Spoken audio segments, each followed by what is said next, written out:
إن الحمد لله نحمده ونستعينه ونستغفره ونؤمن به ونتوكل عليه ونعوذ بالله من شرور أنفسنا ومن سيئات أعمالنا من يهده الله فلا مضل له ومن يضلل فلا هادي له وأشهد أن لا إله إلا الله وحده لا شريك له وأشهد أن محمدا عبده ورسوله.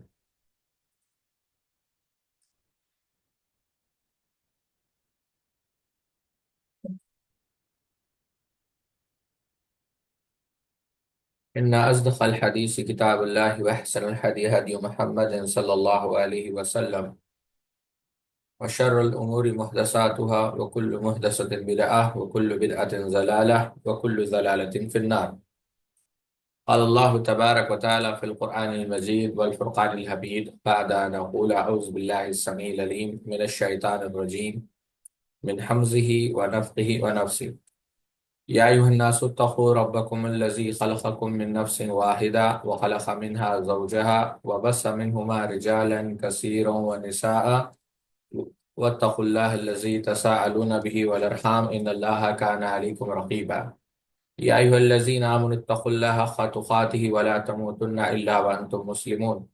يا أيها الذين آمنوا اتقوا الله وقولوا قولا سديدا يصلح لكم أعمالكم ويغفر لكم ذنوبكم ومن يطع الله ورسوله فقد فاز فوزا عظيما. الحمد لله. الحمد لله خالق الوجود من العدم الذي علم بالقلم علم الإنسان ما لم يعلم والصلاة والسلام على سيد الأشرف الأنبياء المرسلين نبينا محمد وعلى آله وأصحابه أجمعين. رب اشرح لي صدري ويسر لي أمري واحلل عقدة من لساني يفقهوا قولي. سبحانك لا علم لنا إلا ما علمتنا إنك أنت العليم الحكيم. اما بعد، جیسا کہ ہم نے دیکھا کہ جو خطبہ ہوا ہے غدیر کے مقام پر، اس کی حیثیت ہم نے دیکھی. حافظ ابن حجر عسقلانی رحمۃ اللہ علیہ نے اس حدیث کے متعلق کہا، اس کو امام ترمذی نے، امام نسائی نے بیان کیا، اور بہت سارے طرق سے جو ہے مروی ہے، اور بعض علماء نے، ابن عقدہ نے مستقل تصنیف کی ہے جس میں انہوں نے وہ تمام طرق جمع کیے ہیں، اور بہت ساری حدیثیں اس کی جو اسانید ہے وہ صحیح بھی ہے اور حسن بھی ہے. ابن حجر الہیثمی رحمہ اللہ نے یہ بات کہی کہ یہ حدیث بلا شبہ صحیح حدیث ہے. محدثین کی ایک جماعت، مثلا امام ترمذی، امام نسائی، امام احمد نے اس حدیث کی تخریج کی ہے. اس حدیث کی بہت ساری اسانید ہے. 16 صحابہ نے اس حدیث کو روایت کیا، اور مسند احمد کی ایک روایت کے مطابق اس حدیث کو نبی کریم صلی اللہ علیہ وسلم سے 30 صحابہ نے سنا، اور جب حضرت علی کے دور خلافت میں ان کی مخالفت کی گئی تو یہ صحابہ نے ان حدیث کے ذریعے گواہی دی. اس کی بہت ساری اسانید صحیح اور حسن کے درجے کی، اور اس شخص کی بات کوئی قابل توجہ نہیں جو حدیث کی صحت پر اعتراض کرے، یا یہ کہے اس وقت حضرت علی رضی اللہ عنہ میں تھے، کیونکہ حضرت علی کا یمن سے واپس آنا اور اللہ کے رسول صلی اللہ علیہ وسلم کے حجۃ اللہ میں شریک ہونا ثابت ہے. جن لوگوں نے یہ کہا کہ اس کے بعد الفاظ کا اضافہ موضوع ہے، یہ بھی جو ہے ناقابل قبول ہے. بہرحال یہ ابن حجر الہیثمی کی رائے ہے، انہوں نے اس کی صحت کے متعلق یہ بات کہی. بہرحال ہم نے اس کے بعد یہ دیکھا کہ اس کا وقت کیا تھا، موقع کیا تھا، پس منظر کیا تھا، اور کس پس منظر میں یہ بات کہی گئی. ٹھیک ہے، تو یہ بات امام بحقی رحمۃ اللہ علیہ نے بھی بیان کی، یہ بات امام نے کثیر رحمۃ اللہ علیہ نے بھی بیان کی. تو خلاصہ ان تمام روایتوں کو اگر آپ سامنے رکھیں گے تو یہ نتیجہ نکالا جا سکتا ہے کہ اس خطبے میں بنیادی طور پر دو چیزوں کی اہمیت بیان کی گئی ہے. ایک اہل بیت کی فضیلت، ان کی عزت، اور دوسرا سیدنا علی رضی اللہ عنہ کی محبت. خطبے کی ابتدا میں اہل بیت کی فضیلت بیان کی گئی، اور بعد میں سیدنا علی رضی اللہ عنہ سے محبت کرنے کا حکم دیا گیا. ٹھیک ہے، یہ خلاصہ آپ سمجھے ساتھیوں. اب آگے ہم بڑھنے سے پہلے یہاں پر ایک بات جو آپ کے علم میں رہنی چاہیے وہ یہ ساتھیوں کہ یہ جو حدیث ثقلین ہے، لکھنؤ کا جو مجتہد گزرا ہے، مجتہد شیعہ ان کے علماء کو مجتہد بھی کہتے ہیں، میر حامد حسن، اس نے 2 جلدوں میں کتاب لکھی ابقات الانوار۔ اس کے اندر اس نے یہ بات ثابت کرنے کی کوشش کی کہ یہ جو 2 بھاری چیزیں ہیں، یعنی ایک تو قرآن ہے اور دوسری اہل بیت، تو اس نے یہ ثابت کرنے کی کوشش کی ہے کہ متواتر ہے، اور بہت سارے جو ہے خرافات اس کے اندر اس نے رکھنے کی کوشش کی۔ حالانکہ آپ دیکھیں گے اگر آپ اس کی تفصیل میں جائیں گے تو ایک بات آپ کو لگے گی کہ جو الفاظ قرآن کے لیے اللہ کے رسول صلی اللہ علیہ وسلم نے استعمال کیے ہیں وہ الفاظ اہل بیت کے لیے نہیں۔ تو ان کی جو اطاعت ہے، ان کی جو فرما برداری ہے، وہ ایسی نہیں ہے جسے ہم مطلق کہہ لیں یا بغیر کسی شرط کے نہیں، مشروط ہے شرط کے ساتھ۔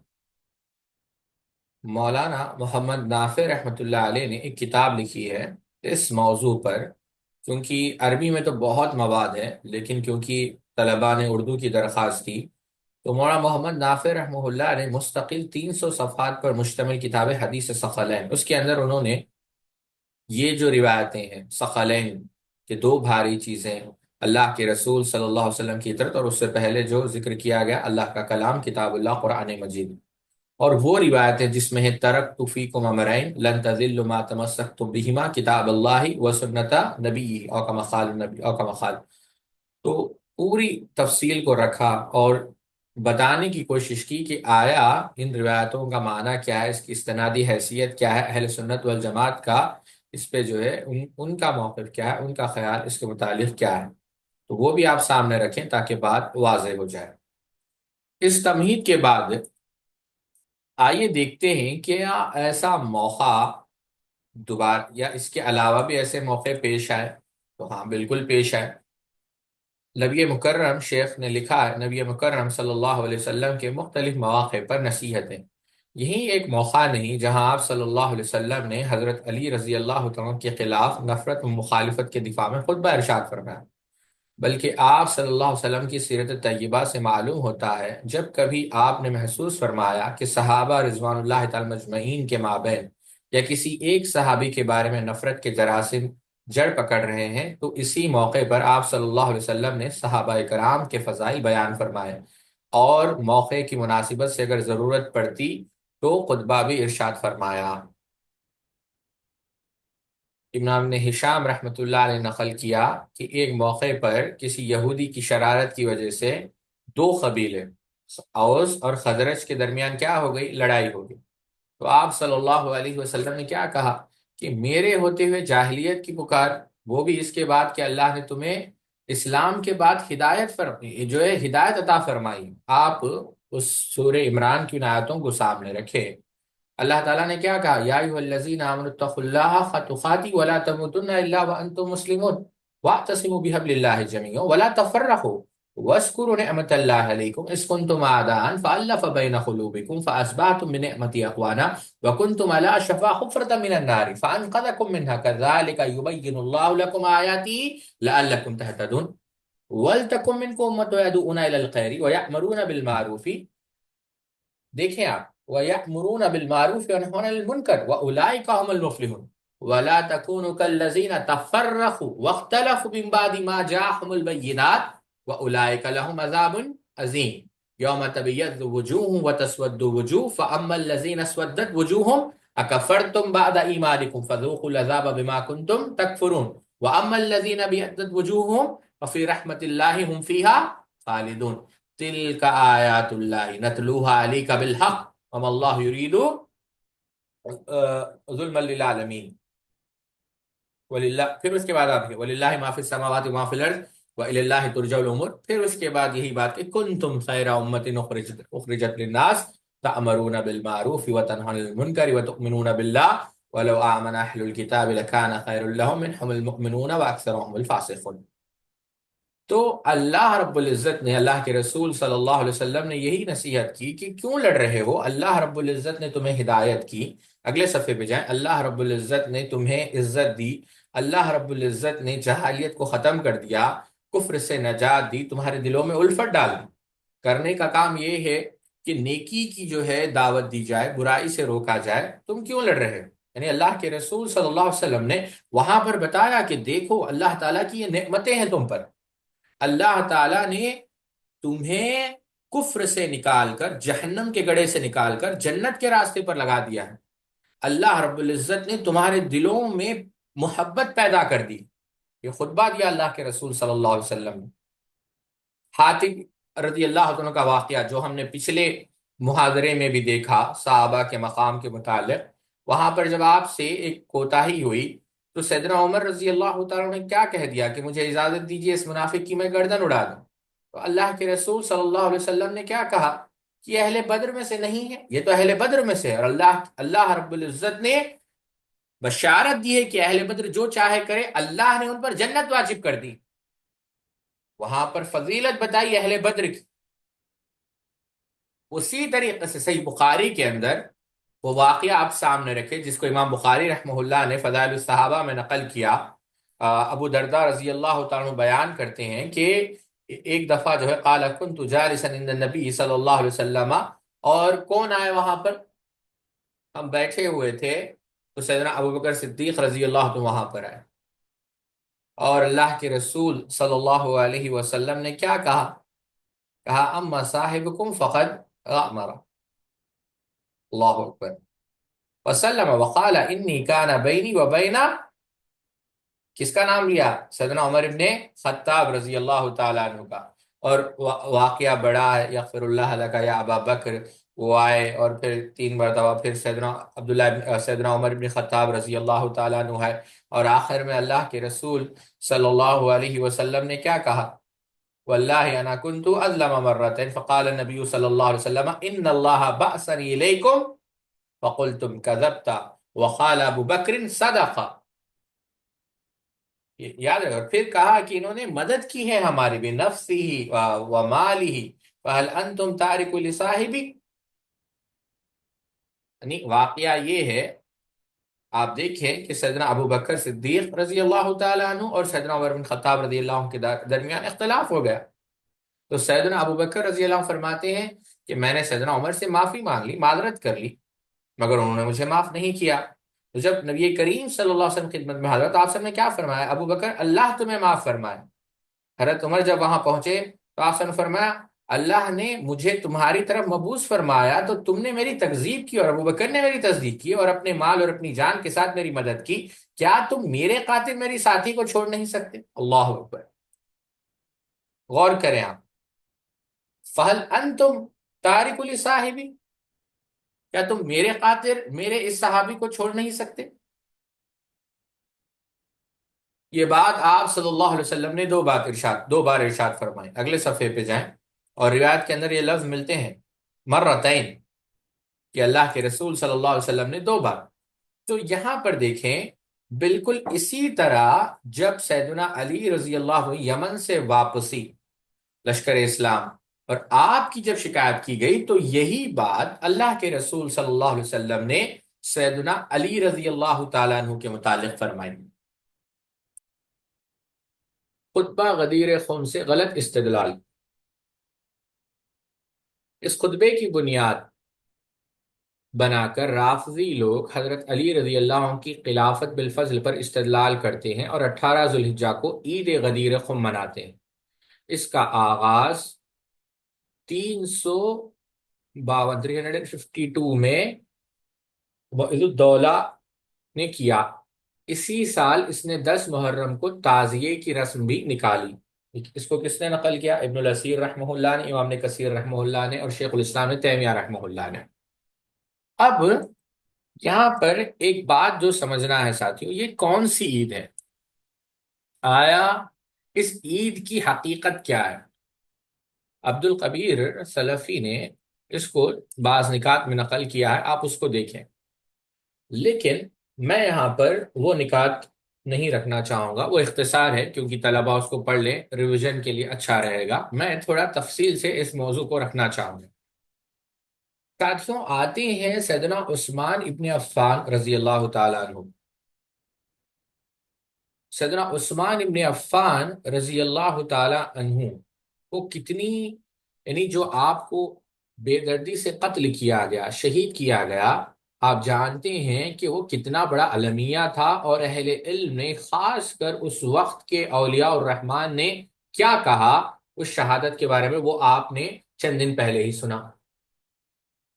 یہ 18 ذوالحجہ کو جو عید منائی جا رہی ہے، ابن اسیر رحمہ اللہ بیان کرتے ہیں کہ جمعہ کے دن مدینے میں 18 ذوالحجہ کو سیدنا عثمان بن عفان کو شہید کیا گیا۔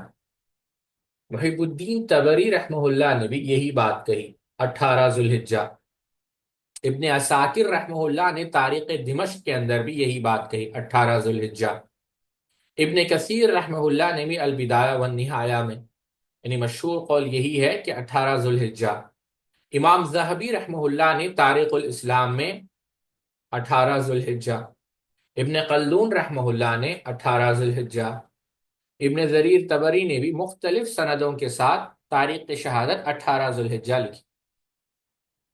بلکہ ملا باقر مجلسی جو شیعہ ہے، رافضی ہے، بہار الانوار، اس کے اندر بھی اس نے سیدنا عثمان بن عفان رضی اللہ عنہ کی جو تاریخ شہادت لکھی، وہ کب لکھی؟ یہی لکھی کہ 18 ذوالحجہ، یہ شیعہ نے بھی یہ بات لکھی۔ تو پتہ یہ چلا ساتھیوں کہ یہ جو عید غدیر ہے، یہ اس خوشی میں نہیں منائی جا رہی ہے کہ سیدنا علی کی اس دن فضیلت بیان کی گئی یا سیدنا علی رضی اللہ تعالی عنہ کو خلیفہ بنایا گیا، نہیں۔ یہ اس وجہ سے منائی جا رہی ہے کہ سیدنا عثمان غنی رضی اللہ تعالیٰ عنہ کی شہادت میں یہ خوشی منائی جا رہی ہے۔ شیعہ کا جو صدر المحققین ہے محمد حسین نجفی،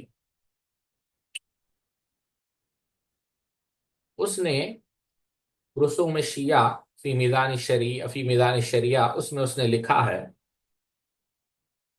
لکھتا ہے جیسا کہ ہم نے پہلے لکھا ہے، یہ عید جناب امیر المؤمنین کی خلافت ظاہری کے زمانے سے منائی جاتی ہے۔ تقیہ کے زمانے میں عمومی طور پر ان عنوان سے عید 9 روز کو ترجیح رہی، کیونکہ 18 ذوالحجہ کی تاریخ ثالث کے یوم قتل کی تاریخ بھی تھی۔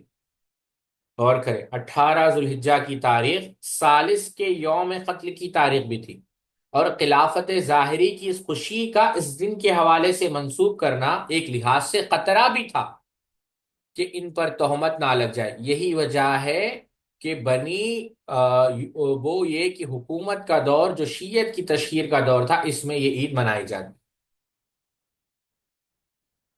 اب آپ غور کریں، یعنی یہ عبارت پر آپ غور کریں گے تو 18 ذوالحجہ کو عید غدیر کے نام سے خوشی منانا چاہ رہے تھے کون؟ شیعہ۔ لیکن چونکہ اس وقت اہل سنت کا دور تھا، وہ اس دن حضرت عثمان غنی رضی اللہ عنہ کی شہادت کا افسوس کر رہے تھے، تو وہ نہیں منا سکے، خطرہ تھا، تقیہ سے کام لیا۔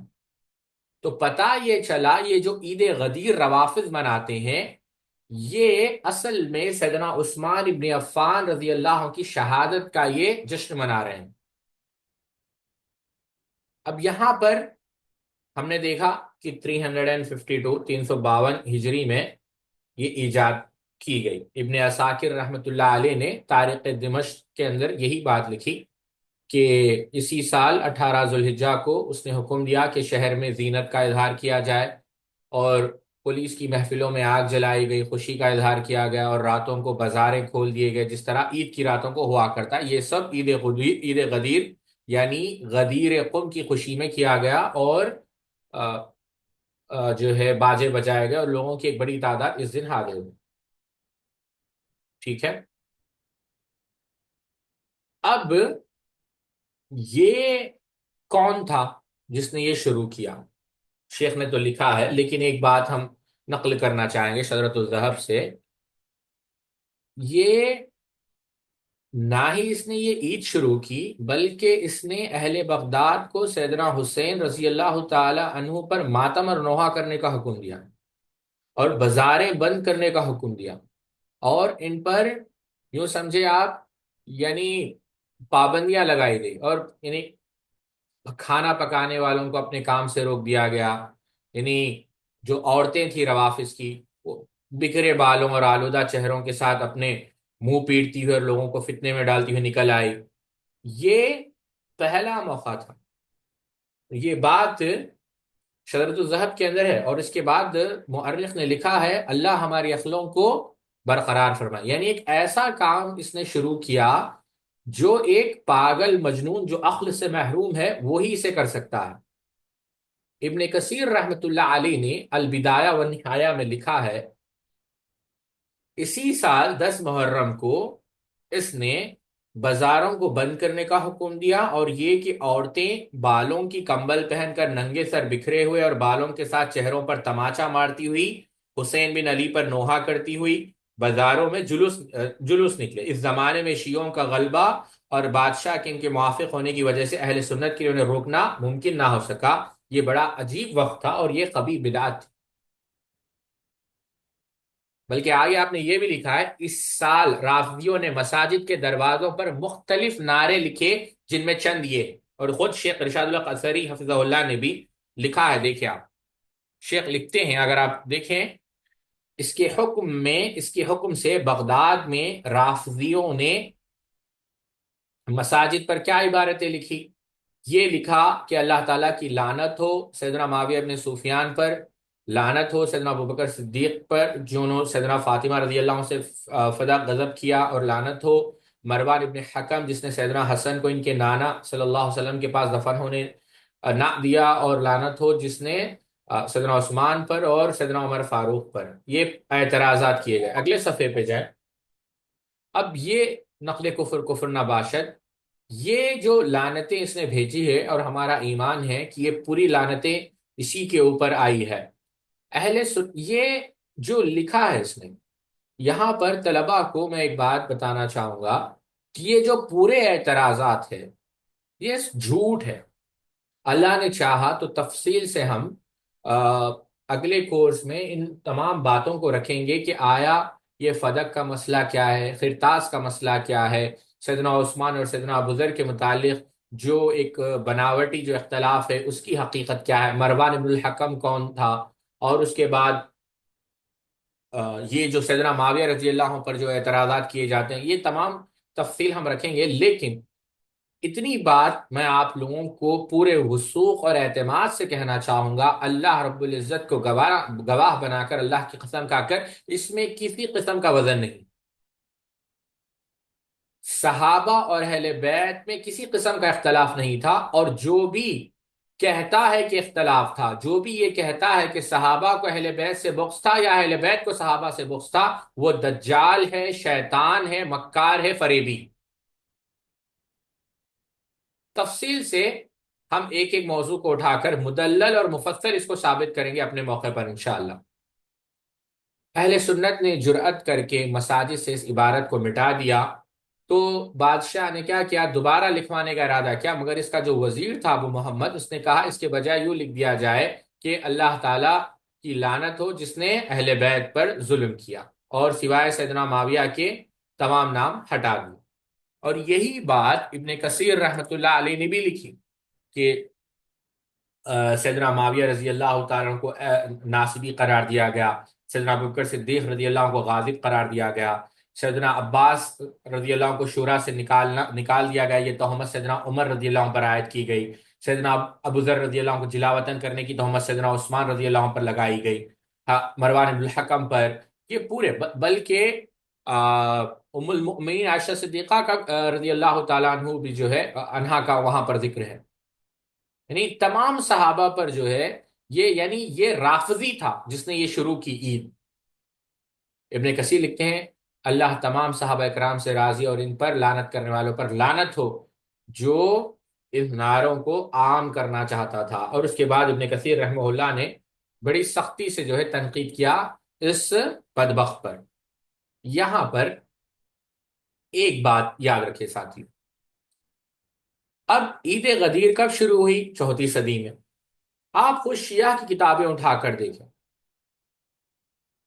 الاحتجاج تبریزی کی آپ اٹھا کر دیکھیں، اس میں سیدنا علی رضی اللہ تعالیٰ سے پوچھا گیا کہ اہل سنت کون ہیں، اہل بدعت کون ہیں، تو سیدنا علی رضی اللہ عنہ کہا ان سے منسوب انہی کی کتابوں میں ہے، یعنی اہل جماعت وہ ہیں جو میری اتباع کریں گے اگرچہ تعداد میں کم ہو، اور اہل فرقہ وہ ہے جو میرے اور میرے متبین کے مخالف ہوں گے اگرچہ تعداد میں زیادہ ہو، اہل سنت تمسک کرنے والے ہوں گے، اور اہل بدعت جو ہے ہماری مخالفت کرنے والے ہوں گے۔ ٹھیک ہے، یہ بات انہوں نے نقل کی۔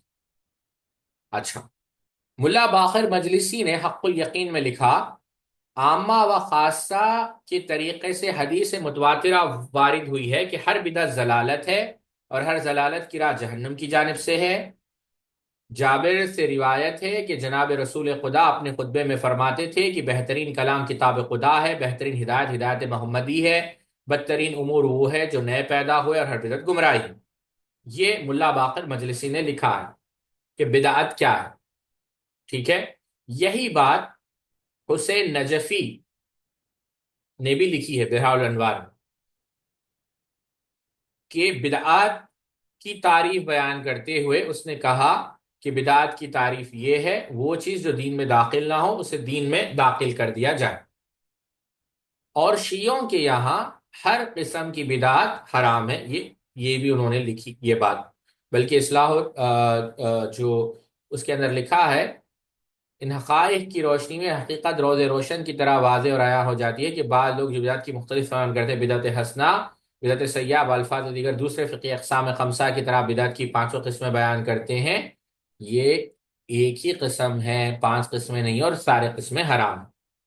تو یہ روافظ کہہ رہے ہیں کہ بدعات کی تعریف بیان کر رہے ہیں، اور کہہ رہے ہیں کہ ہر قسم کی بدعت حرام ہے، انہی کی کتابوں سے یہ بات ثابت ہے۔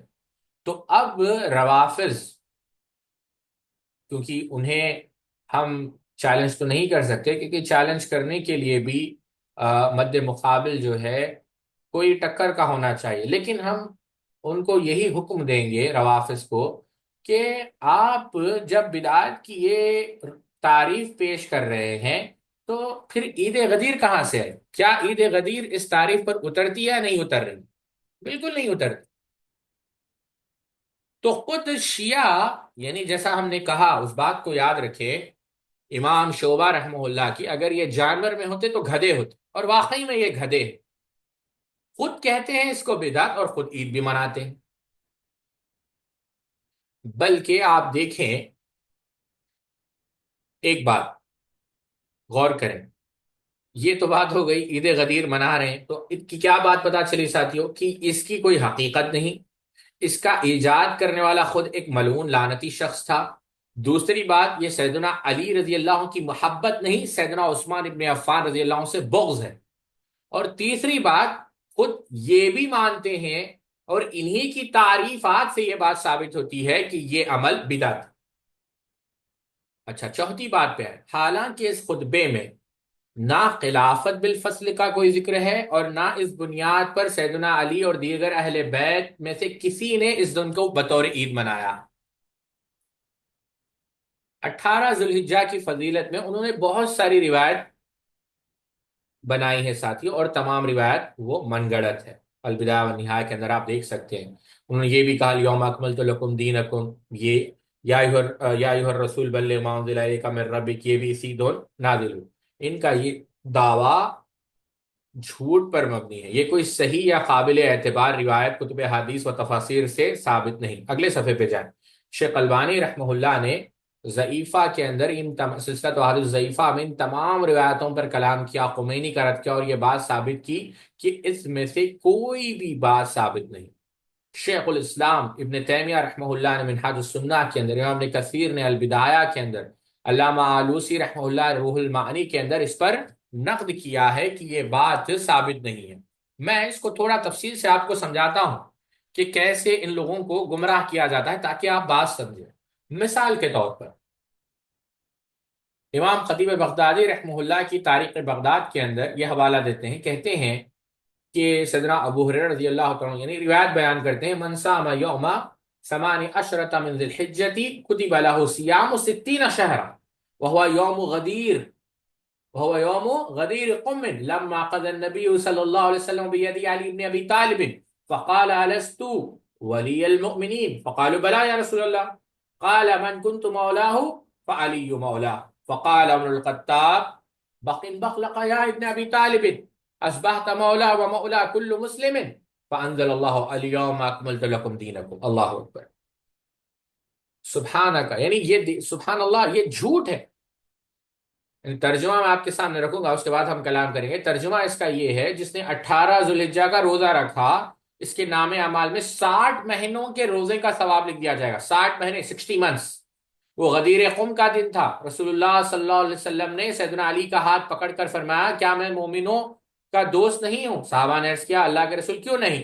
ضرور. آپ سے فرمایا جس کا میں دوست ہوں علی بھی اس کا دوست ہے. اس پر سیدنا عمر فاروق نے سیدنا علی کو فرمایا کہ اے ابن ابی طالب، آپ نے اس حال میں صبح کی کہ آپ میرے اور تمام مسلمانوں کے دوست ہیں، تو اللہ تعالیٰ نے آیت نازل کیا الیوم اکملت لکم دینکم.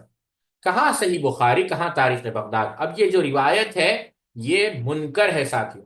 امام سیوطی رحمہ اللہ نے در منصور میں لکھا ہے کہ یہ جو ہے سخت ضعیف ہے. حافظ ابن کثیر رحمہ اللہ نے بھی، جیسا کہ شیخ نے خود نقل کیا، البدایہ والنہایہ کے اندر لکھا ہے کہ یہ روایت منکر بلکہ جھوٹ ہے، کیونکہ سیدنا عمر فاروق رضی اللہ عنہ متفق علیہ روایت ہے کہ الیوم اکملت لکم دینکم کب اتری؟ جمعہ کے روز عرفہ میں نازل. اب دونوں میں تعارض ہے. اسی طرح 18 ذوالحجہ غدیر قوم کا روزہ جو 60 ماہ کے روزے، یہ بھی غلط اور باطل ہے، کیونکہ صحیح بخاری میں ہے کہ رمضان کے روزے 10 ماہ کے برابر ہے. تو پھر بتائیے ایک دن کا روزہ 60 ماہ کے برابر کس طرح ہو سکتا ہے؟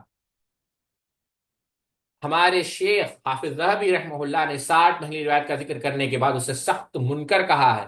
اس روایت کو خلال اور احمد بن عبداللہ بن احمد نے علی بن سعید رملی کی سند سے بیان کیا. یہ روایت سیدنا عمر فاروق، سیدنا مالک ابن حویری، سیدنا انس بن مالک، سیدنا ابو سعید خدری کی روایت سے نہایت کمزور اور ضعیف اسناد سے مروی ہے.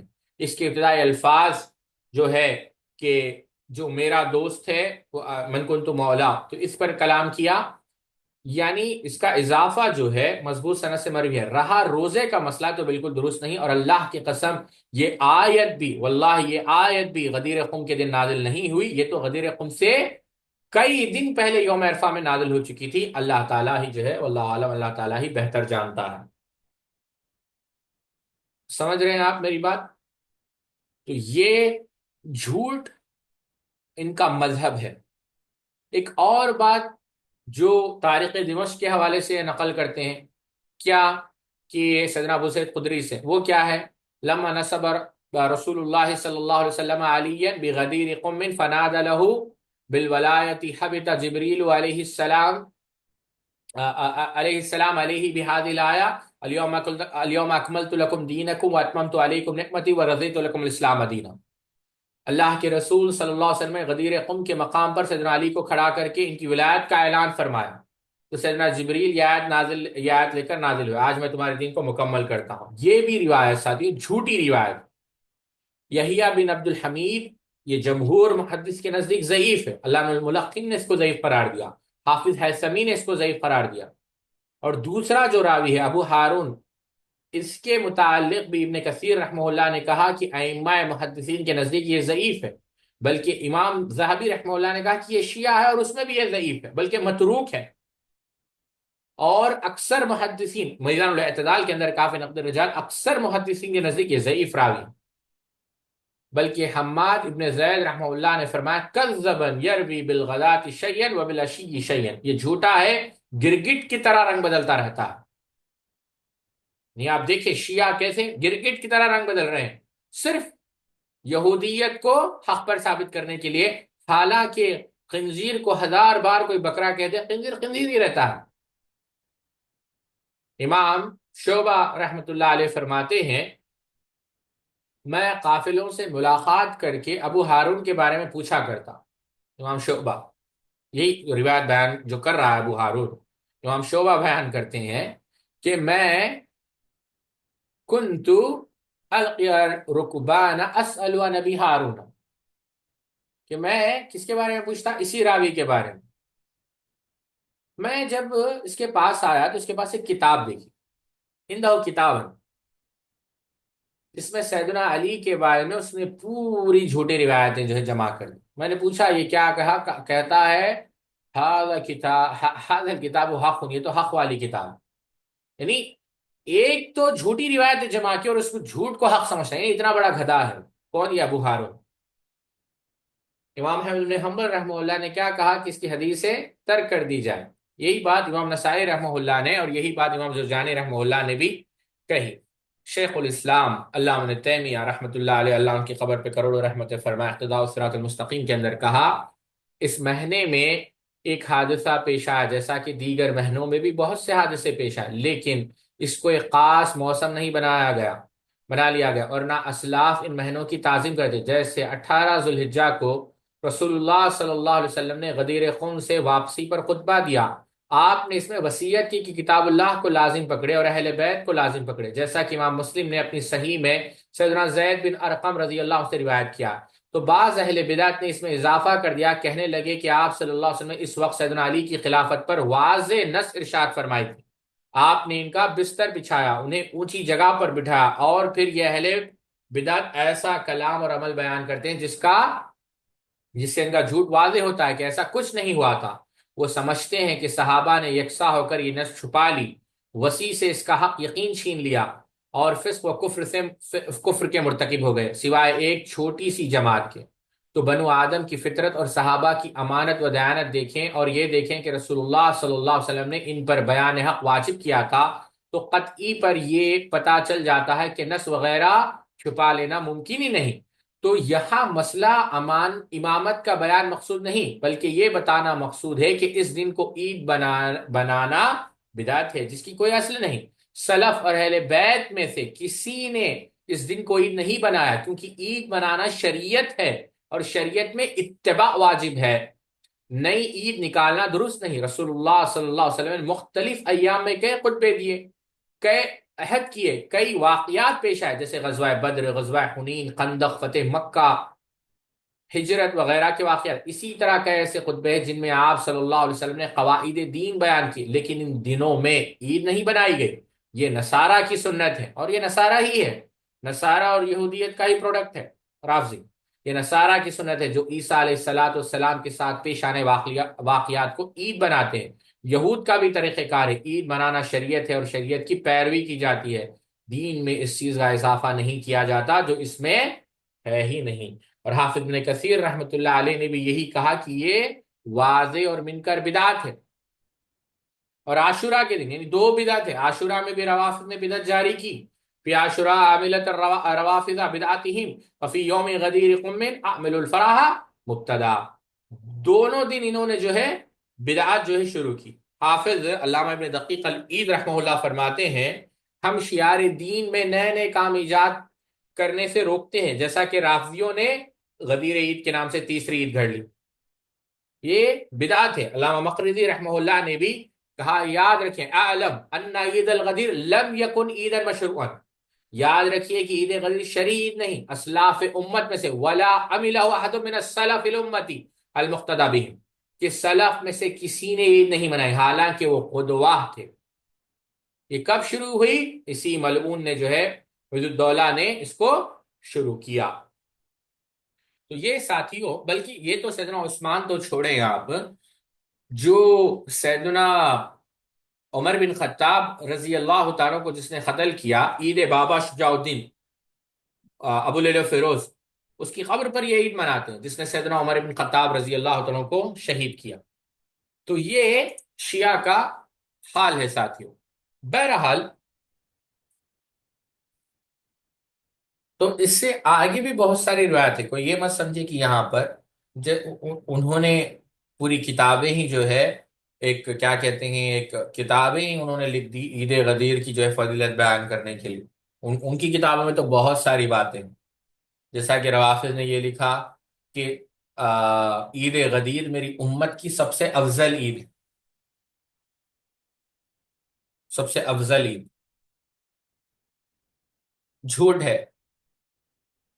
تو بہت ساری روایتیں ان لوگوں نے نقل کی اس موضوع سے متعلق، اور اس میں سے کوئی بھی بات ثابت نہیں ہے، ٹھیک ہے۔ اچھا، یہ ایک بات۔ کتاب میں آپ دیکھیں، ہم جو سیدنا علی رضی اللہ تعالیٰ عنہ، یہ جو ہے من کنت مولا تو اس پر تو ہم کل آئیں گے، لیکن ابھی غدیر پر ہی رک کر آپ دیکھیں کہ یہ جو لوگ عید منا رہے ہیں، تو چند 4 سے 5 باتیں آپ کے ذہن میں رہنی چاہیے ساتھ۔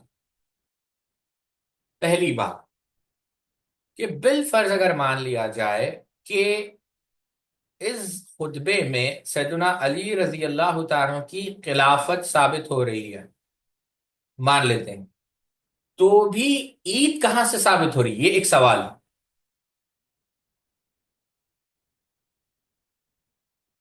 اگر خلافت کے دن عید ثابت ہو رہی ہے تو کیا اللہ کے رسول صلی اللہ علیہ وسلم نے عید منائی؟ کیا خود سیدنا حسن اور سیدنا حسین نے عید منائی؟ اگر نہیں منائی، اہل بیت نے نہیں منائی، سیدہ رضی اللہ تعالی عنہا نے نہیں منائی، سیدنا حسن نے نہیں منائی، سیدنا حسین نے نہیں منائی، سیدنا عباس نے نہیں منائی، سیدنا عبداللہ ابن عباس نے نہیں منائی، تو پھر جو آپ نے منائی ہے تو آپ کس کے نقش قدم پر چل رہے ہیں؟ تو خطبہ میں خلافت کا ثابت ہونا ایک مسئلہ ہے، عید کا ثابت ہونا ایک الگ مسئلہ ہے۔ تو پتہ یہ چلا نہ خلافت ثابت ہے نہ عید ثابت ہے۔ خلافت کیوں ثابت نہیں، اس پر تو ہم آئیں گے۔ اب خلافت، دوسری بات ساتھیو، اگر خلافت اس کو ثابت کریں گے تو یہ جہالت بھی ہے، حماقت ہے، اس کے سوا اور کچھ نہیں۔ کیونکہ آپ دیکھیں گے، ایک بات میں آپ کو بتاتا ہوں، وہاں پر واضح طور پر، یعنی آپ دیکھیں گے واضح طور پر یہ بات بیان کر دی گئی ہے کہ اسی خطبے میں سیدنا علی رضی اللہ تعالیٰ کی فضیلت بیان کر دی گئی ہے۔ سیدنا علی رضی اللہ تعالی عنہ سے یہ بات ثابت کر دی گئی ہے کہ ایک خاص موقع پر وہ بات ثابت ہوئی اور اللہ کے رسول نے سیدنا علی کی فضیلت بیان کی۔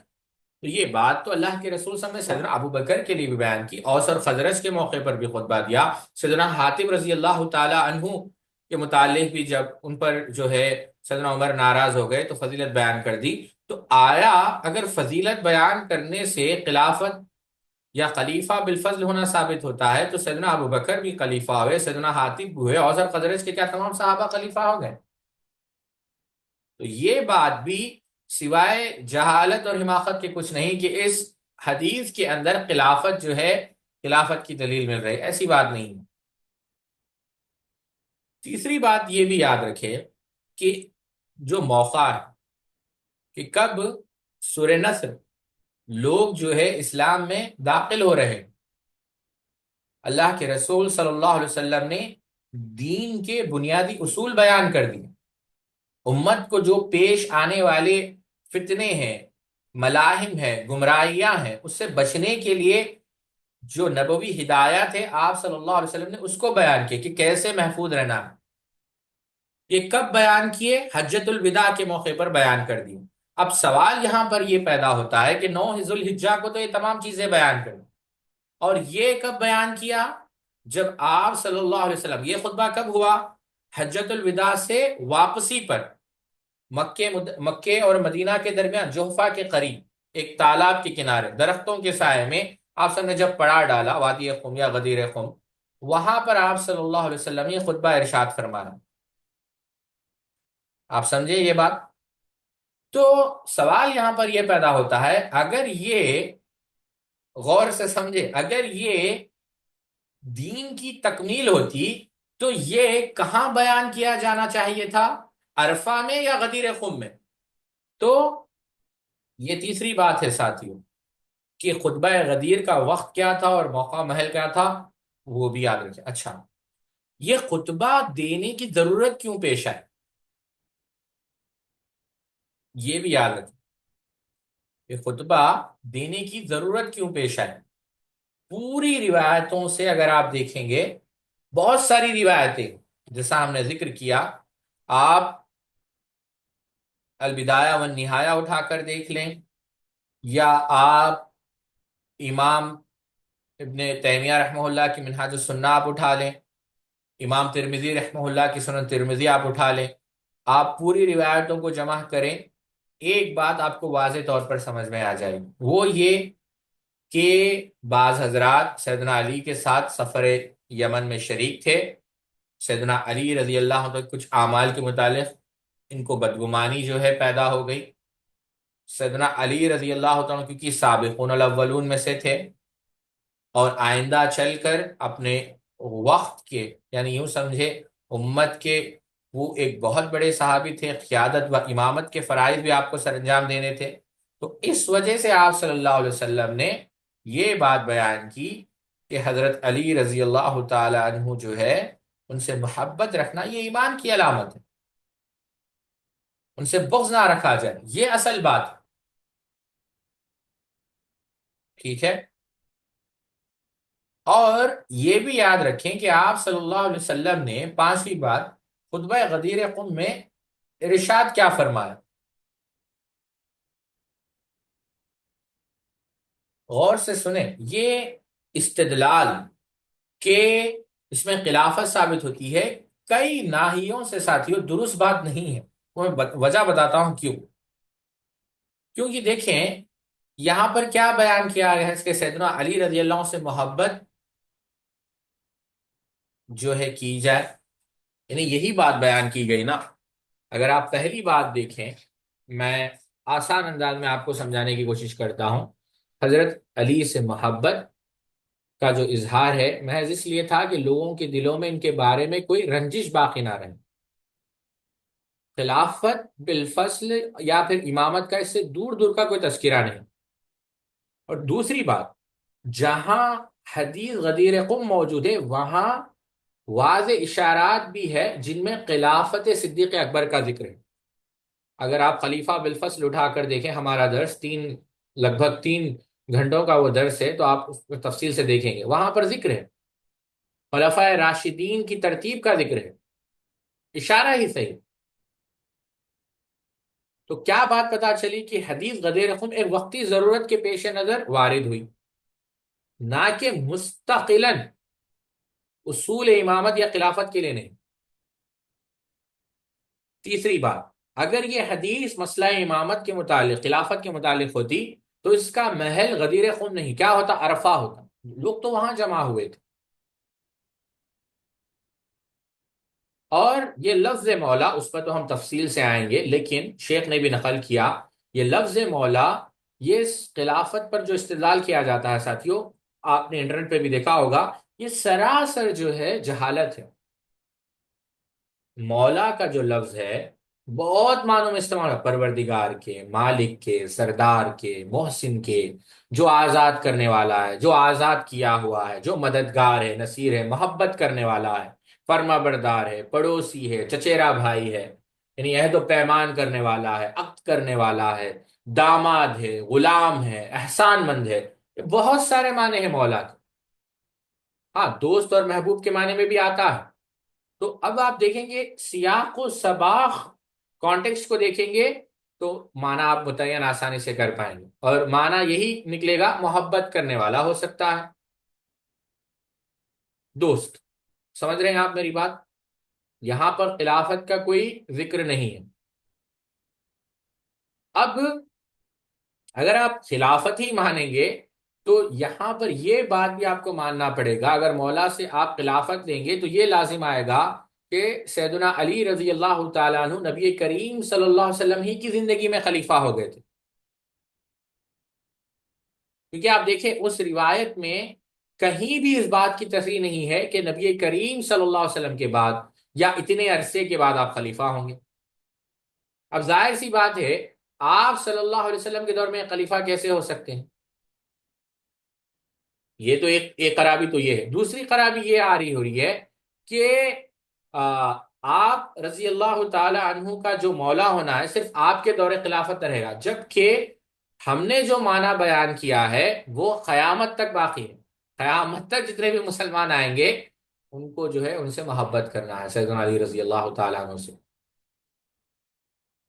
تو ساتھیوں یہ چند باتیں تھی جو ہم نے آپ کے سامنے رکھی اختصار کے ساتھ.